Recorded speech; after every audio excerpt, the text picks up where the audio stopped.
नमस्कार दोस्तों, मेरा नाम है प्रदीप चौहान। बात समझनी है तो पूरी सुननी होगी।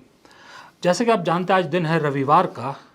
बड़ी खबर का, किसी एक बड़ी खबर का विश्लेषण होता है इस संडे स्टोरी में। लेकिन इस बार की संडे स्टोरी में किसी एक खबर का विश्लेषण कर पाना थोड़ा मुश्किल था, क्योंकि राहुल गांधी की वोटर अधिकार यात्रा कंप्लीट हुई और उसका जो इम्पैक्ट बिहार में हुआ उस पर हम बात कर चुके हैं पहले भी। लेकिन उसका इम्पैक्ट ऐसा हुआ कि पूरी बीजेपी हिल गई।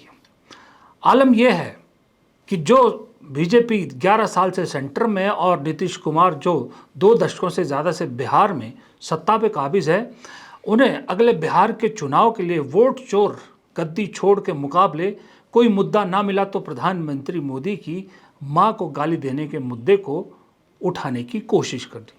क्या वोट चोर के मुकाबले मां की अपमान का मुद्दा टिक पाएगा?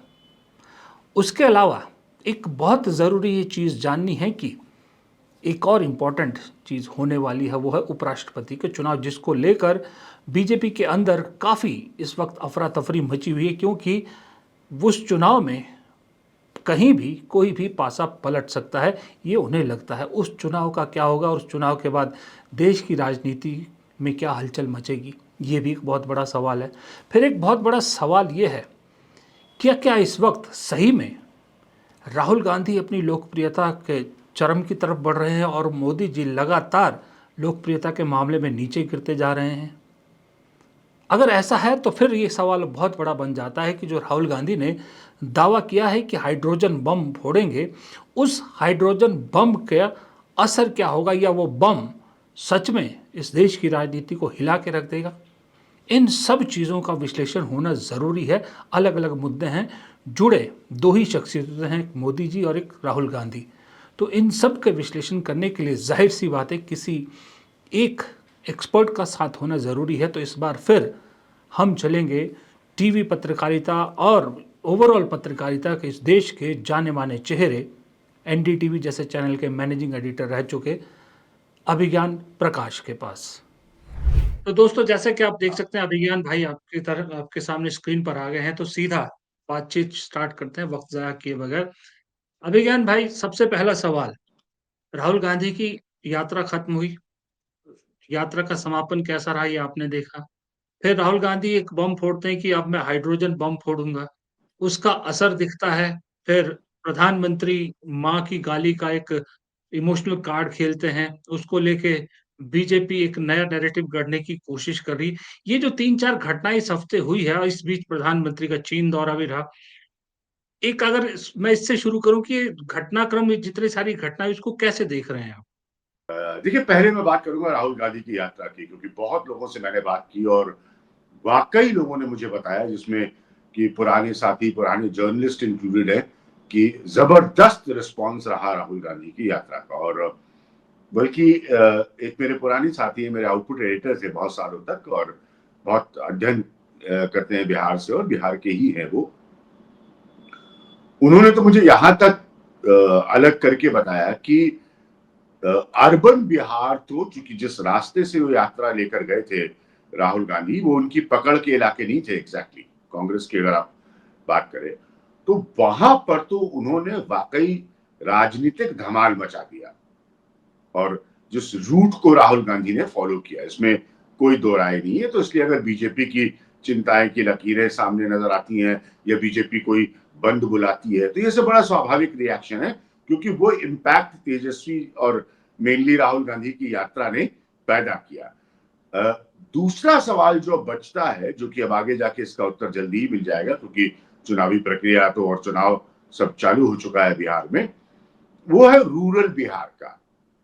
और जरूर तेजस्वी यादव कोई रणनीति अपनी बना रहे होंगे कि अपना आउटरीच प्रोग्राम, जिसे हम कहते हैं, कि लोगों तक पहुंचने का कार्यक्रम बना रहे होंगे अपने गठबंधन के साथी राहुल गांधी के साथ और कांग्रेस के साथ, कि वो कैसे इसी प्रभाव को, जो कि इस यात्रा के जरिए जो है वो शहरी और छोटे शहर के बिहार में इतना दमदारी से नजर आया, वो उसको कन्वर्ट करके लेकर जाए रूरल बिहार में। वहां पर असर तो हुआ है, लेकिन अंदर तक कितना कन्वर्जन हुआ है? बिहार पेचीदगी भरा प्रदेश है, जातीयता के बहुत समीकरण है वहां पर, तो उसको समझना बहुत जरूरी होगा। तो इसलिए यहां से इस यात्रा के मोमेंटम को रूरल बिहार तक बिल्डअप करके ले जा रहा, ये मेरे लिए देखना बहुत दिलचस्प होगा और बहुत इंटरेस्टिंग होगा। ये जो यात्रा निकाल कर इन्होंने कंक्लूड किया है, उसका तो इनको जो लाभ और जो मूड, जो माहौल ये बना सकते थे, वो ये वाकई बनाने में कामयाब हुए। और सबसे बड़ी इनकी कामयाबी इस रास्ता यात्रा की है कि इनका जो नारा था, जो ये चार्ज लगा रहे थे वोट चोरी का, वो चिपका लोगों पर और लोगों तक पहुंचा वो नारा। अच्छा, अभिज्ञान भाई एक चीज़ और 2 मुद्दे हैं वैसे तो, लेकिन एक सब पहले उससे बात कर लेता हूँ। क्योंकि मेरी अभी एक बीजेपी के नेता से बात हो रही थी, तो वो भी जो है वो घबराए हुए इस चीज़ को लेकर कि ये जो राहुल गांधी ने दावा किया है कि अब मैं हाइड्रोजन बम फोड़ूँगा, अभी तो एटम बम फोड़ूँगा, और इस हाइड्रोजन बम की वजह से बीजेपी में काफ़ी खलबली मची हुई है, और ये जो माँ वाला मुद्दा है, ये भी एक तरह से कहा जा रहा है उसी डेस्परेशन में है कि किसी तरह से उसको पहले ही फ्यूज़ करने की कोशिश की जाए। आपको लगता है राहुल गांधी अगर इतना बड़ा दावा कर रहे हैं कि मोदी मुँह दिखाने लायक नहीं रहेंगे, तो सही में हाइड्रोजन बम को लेकर कहीं न कहीं कुछ न कुछ बड़ी चीज़ तो है? हाँ, बिल्कुल होगी, क्योंकि राहुल गांधी दावा कर रहे हैं और उन्होंने पहले दावा किया तो उसके बाद ये माधेपुरा के डिटेल्स वो लेके आए। उन्होंने दिखाया 7 फीट के कागजों से कैसे हमने ये डिटेल दिखाए।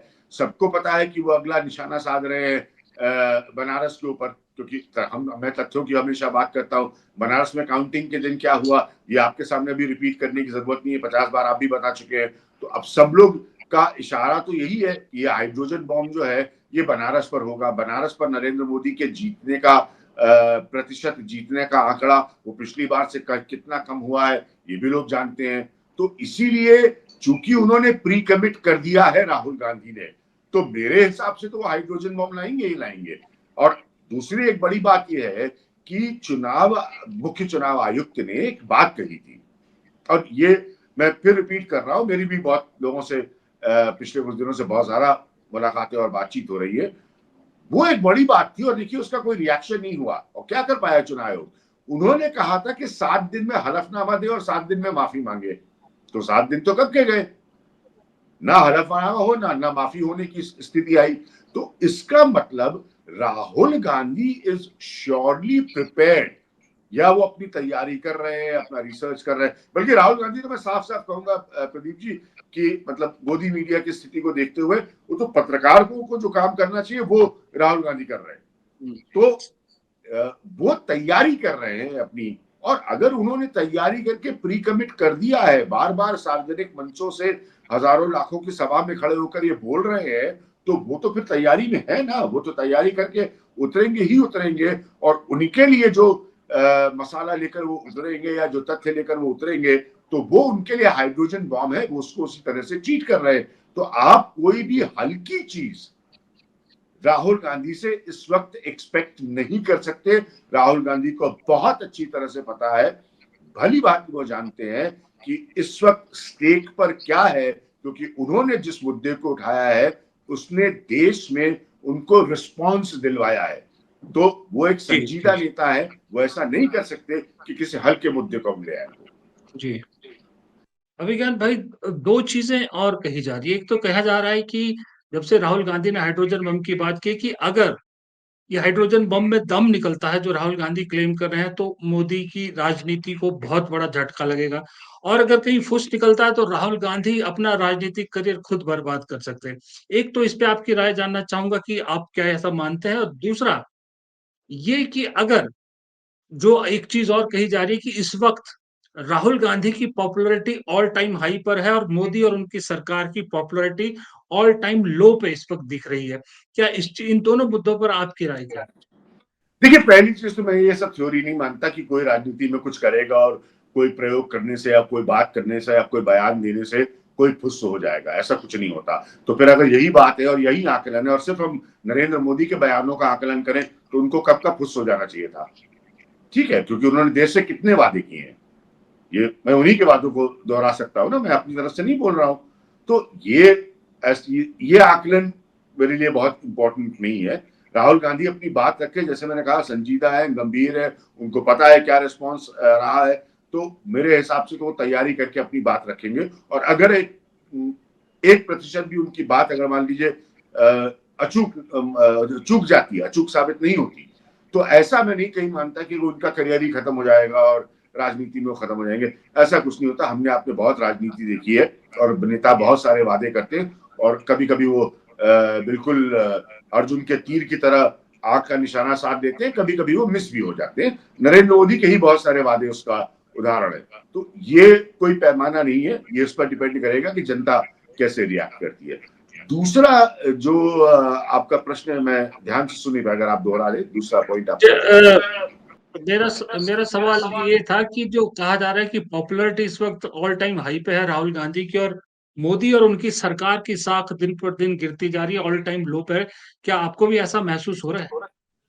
बिहार के मद्देनजर, बिहार से जो यात्रा हुई है अभी कंक्लूड, उसके मद्देनजर तो जरूर ऑल टाइम हाई पे है, क्योंकि बिहार और उत्तर प्रदेश कोई कांग्रेस के पकड़ के प्रदेश नहीं थे। ठीक है, तेजस्वी यादव साथ थे, इसमें कोई दो राय नहीं है, आरजेडी का काडर साथ है, साथ में आपको माले का भी काडर मिला, तो वो फैक्टर्स थे। लेकिन कांग्रेस का खुद का रिस्पॉन्स राहुल गांधी ने जनरेट किया। कांग्रेस की कोई हैसियत नहीं है इन राज्यों में, अगर राजनीतिक तौर पर हम देखें, यूपी और बिहार की हम खास तौर पर बात करें, तो इसलिए वो लोकप्रियता तो, और चूंकि आपने एक राज्य से राष्ट्र का मुद्दा उठाया है, आप थोड़ा इसकी बारीकी को समझिए। आप गए एक राज्य में यात्रा करने, लेकिन मुद्दा आपने देश का उठाया है।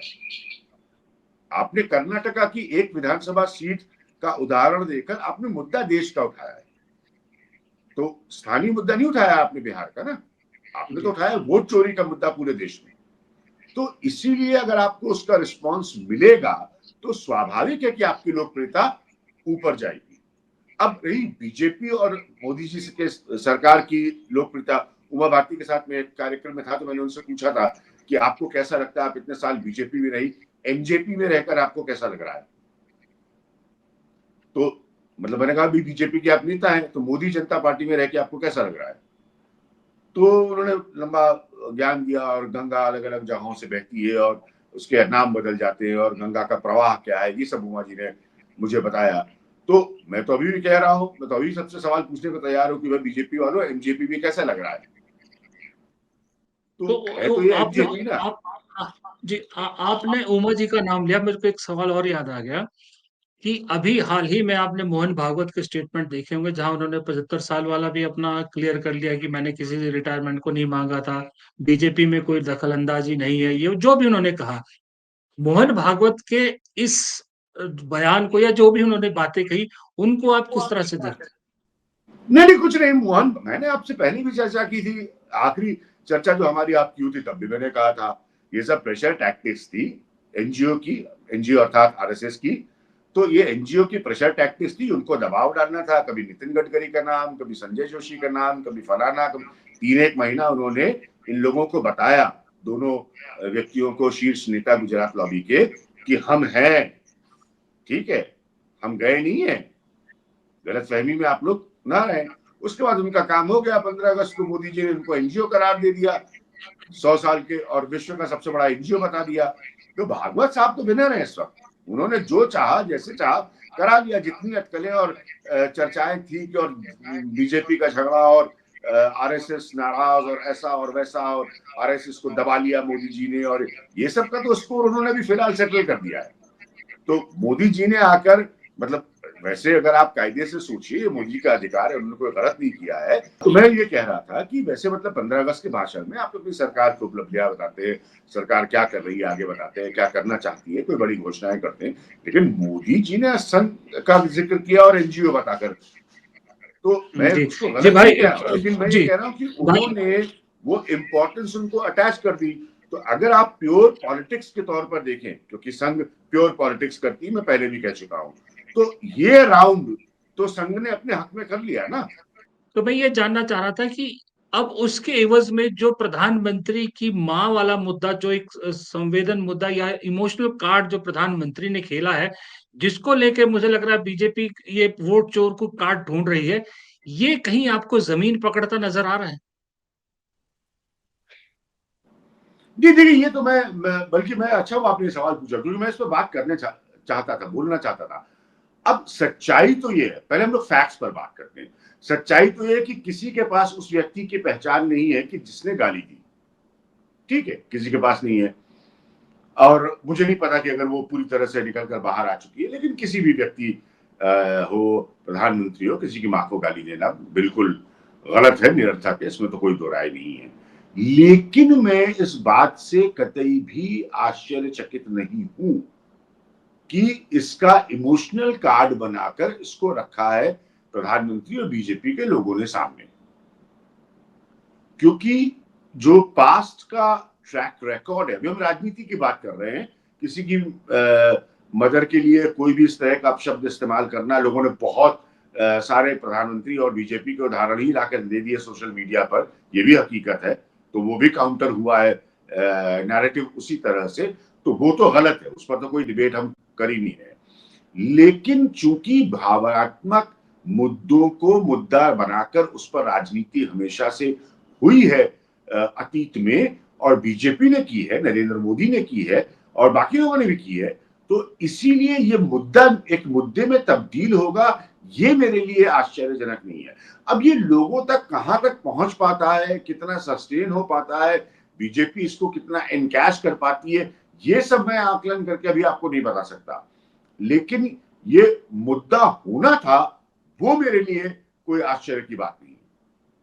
तो अभिज्ञान भाई, मेरा सवाल ये था कि अगर आप जैसे कह रहे हो कि ये माँ वाला मुद्दा बनना था, मुझे मालूम था, लेकिन 11 साल केंद्र में सत्ता में रहने के बाद और इतने साल बिहार में सत्ता के रहने के बावजूद अगर आपको चुनाव के लिए इस तरह का मुद्दा बनाना पड़ रहा है, वोट चोर गद्दी छोड़ के सामने काट के लिए इसको खड़ा करना पड़ रहा है, तो ये कहीं न कहीं पब्लिक भी तो सोचेगी ना कि आखिरकार ऐसे मुद्दे पर चुनाव कैसे लड़ सकते हैं?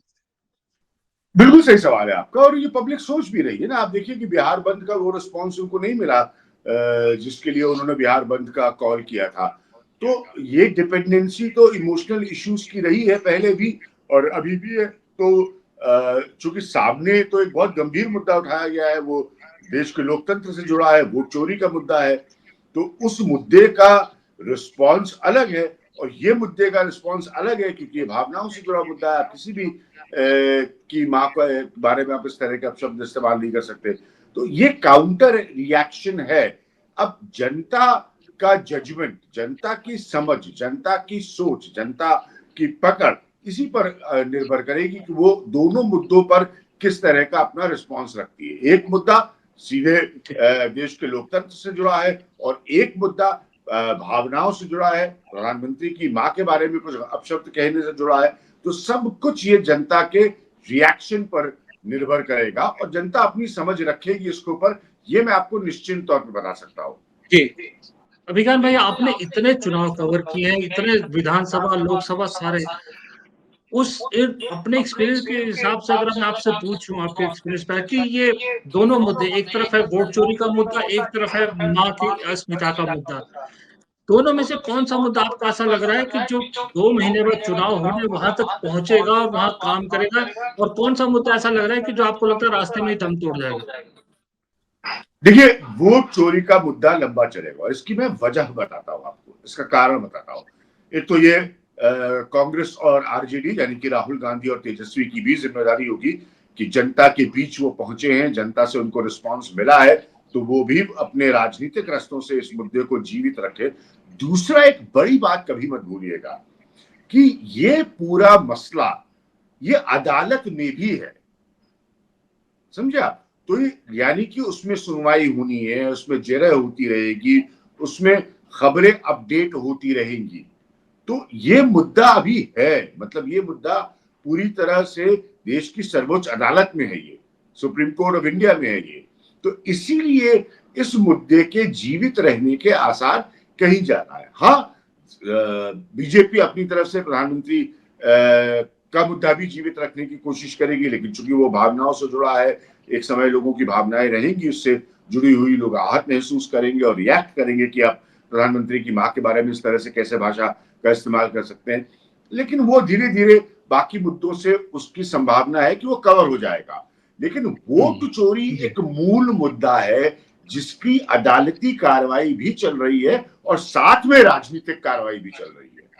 तो ठीक। ये अब इसलिए जी। मुझे ज्यादा इसके इलेक्टोरल सिचुएशन तक पहुंच पाने की, जो सवाल आपने पूछा, मुझे ज्यादा उम्मीद नजर आती है इस मुद्दे के, लेकिन इसको सही रास्ते पर तो रखना, जीवित रखना, जैसा कि अभी तक किया है राहुल गांधी और तेजस्वी यादव ने, ये दोनों की जिम्मेदारी परस्पर रहेगी और बराबर रहेगी। जी, तो अभिज्ञान भाई, जैसा राहुल गांधी क्लेम कर रहे हैं कि वोट चोरी का मुद्दा चिपक गया है, आपको लगता है कि सही में ये मुद्दा चिपक गया है और ना सिर्फ बिहार बल्कि पूरे देश में इस मुद्दे की एक गूंज कहीं न कहीं सुनाई दे रही है? हाँ, ये मुद्दा चिपक गया, इसमें कोई दो राय नहीं है। मैंने बहुत लोगों से, जैसे आपसे कहा, बिहार का फीडबैक लिया, तो स्वाभाविक तौर पर बहुत लोग उनकी यात्रा में जुड़े, मतलब खाली कार्यकर्ता या समर्थक नहीं थे, स्वाभाविक तौर पर भी लोग जुड़े। तो जैसे संविधान का मुद्दा जो है वो चिपक गया था, और खास तौर पर दलितों में, पिछड़ों में एक चिंता हो गई थी कि कहीं कोई तब्दीली करके, बदलाव करके हमारे अधिकार न छीन लिए जाए। तो इसी तरह से ये एक ऐसा मुद्दा है जिसने ये संशय लोगों के दिमाग में डाल दिया है कि अगर हम वोट देते हैं किसी भी पार्टी को, तो क्या हमारा वोट उसी पार्टी को जाता है? तो आपने ही अपने एक वीडियो में भी कहा कि अब इस पर जो है कटाक्ष भी कसे जा रहे हैं, हास्य कवि भी इस पर सक्रिय हो गए हैं। तो ये एक संशय लोगों के दिमाग में, एक शंका लोगों के दिमाग में जरूर आई है कि क्या हमारा वोट जो है वो उसी को जा रहा है जिसको हमने वोट दिया है, किसी और को तो नहीं जा रहा है। तो ये उनका इंटरप्रिटेशन है। हालांकि वोट चोरी का मुद्दा जो है वो पूर्णतः ये विषय नहीं है, लेकिन आम आदमी कैसे इंटरप्रेट करता है, तो वो तो इंटरप्रेट यही करता है ना कि हम वोट डालने गए और जिसको डाला उसी को गया। तो वो इंटरप्रिटेशन जो है वो मैं लोगों से सुन रहा हूँ, सोसाइटी में सुन रहा हूँ, बाकी लोगों से बात कर रहा हूँ, तो वो इंटरप्रिटेशन उनके दिमाग में आना शुरू हो गया है। जी, ये जी। राहुल जी, उन्होंने हमारा हमारे अपने हाथ हमारे में लिया है। नेटवर्क का थोड़ा इश्यू है, तो एक बड़ा ज़रूरी सवाल है, मैं आखिरी में वो पूछ जानना चाह रहा हूँ आपसे, उस पे आपकी राय बहुत ज़रूरी है। भाई, अभी 2 इम्पोर्टेंट इलेक्शन सामने खड़े हैं, बड़े इम्पोर्टेंट है। एक है उपराष्ट्रपति का चुनाव और दूसरा है बिहार का विधानसभा चुनाव। आपको लगता है ये दोनों चुनाव कि जो भी नतीजे निकलेंगे, जो भी आउटकम निकलेगा, वो इस देश की राजनीति को नई दिशा और नया रूप देने वाले हैं? 100%। सीधा आंसर है मेरा, सीधा जवाब है 100%। और बिहार तो भी दूर है, 9 सितंबर की तारीख बहुत महत्व रखेगी, क्योंकि विप नहीं है, सीक्रेट बैलेट है। आपको ये पता करना मुश्किल है कि अगर किसी ने पलटी मारी तो किधर मारी, क्यों मारी। तो गवर्नमेंट के लिए बहुत ज्यादा अहमियत रखता है, और ऑपोजिशन के लिए भी उतनी अहमियत रखता है। आमूमन आप और हम सालों से राजनीति देख रहे हैं, पार्लियामेंट कवर किया है।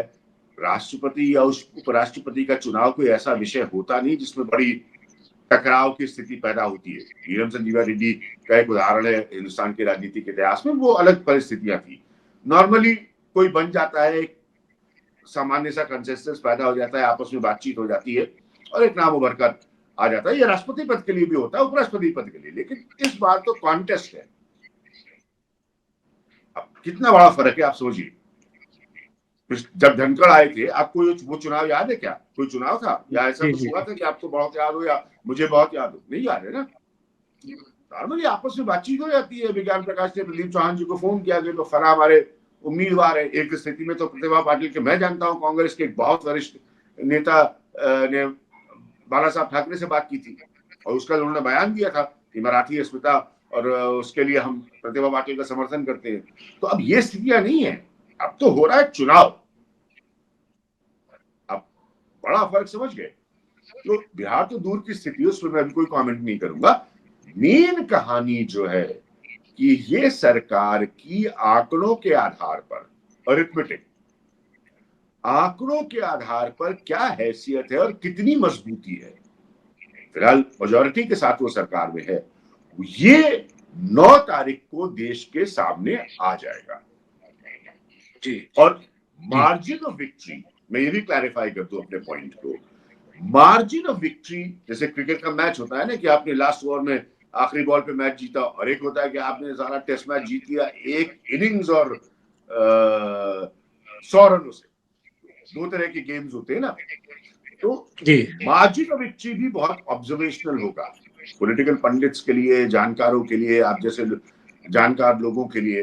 मार्जिन ऑफ विक्ट्री भी बहुत बड़ा एक फैक्टर होगा कि आप जीत गए, लेकिन मान लीजिए ऐसी स्थिति आई कि आप 10 वोटों से कम से जीते, आप समझ रहे हैं? तो ये भी मैं बड़ा क्लोजली ऑब्जर्व करूंगा। इसका मतलब कि आपकी स्ट्रेंथ बहुत रिड्यूस हो गई, जो भी स्ट्रेंथ मौजूदा स्थिति में उससे आप जीत गए, लेकिन स्ट्रेंथ आपकी रिड्यूस हो गई।